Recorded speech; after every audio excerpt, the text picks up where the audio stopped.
আসসালামু আলাইকুম। Tanuja kitchen and blog চ্যানেলে আপনাদেরকে স্বাগত জানাই।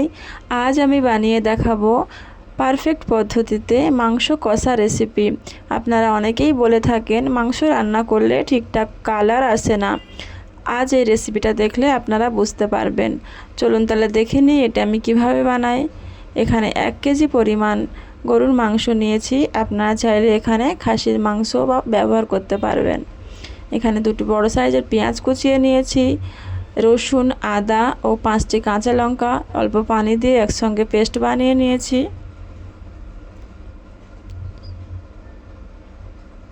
গ্যাসে কড়াই বসিয়ে তেল গরম করতে দিয়েছিলাম, দিয়ে দিলাম তেজপাতা আর কয়েকটি শুকনো গরম মশলা। কুচিয়ে রাখা পেঁয়াজটা দিয়ে দিলাম।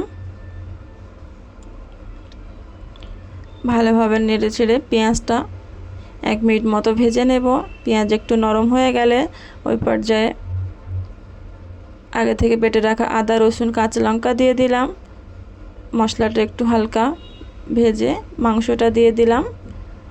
আদা, রসুন এবং মাংস ভালো করে 5 মিনিট মতো কষিয়ে নেব। মাংসের পানিটা দেখুন শুকিয়ে এসেছে।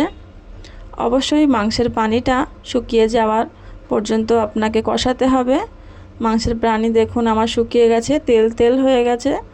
সেই পর্যায়ে আমি 2 চামচ লঙ্কার গুঁড়ো, 2 চামচ হলুদ গুঁড়ো, হাফ চামচ জিরা গুঁড়ো ও হাফ চামচ ধনিয়া গুঁড়ো দিয়ে দিলাম। মাংসের সাথে সব মশলাটা ভালোভাবে মিক্স করে নেব।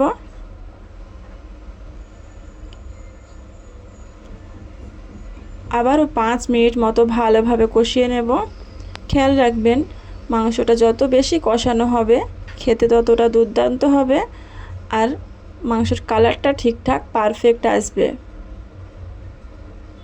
5 মিনিট কষিয়ে নিলাম।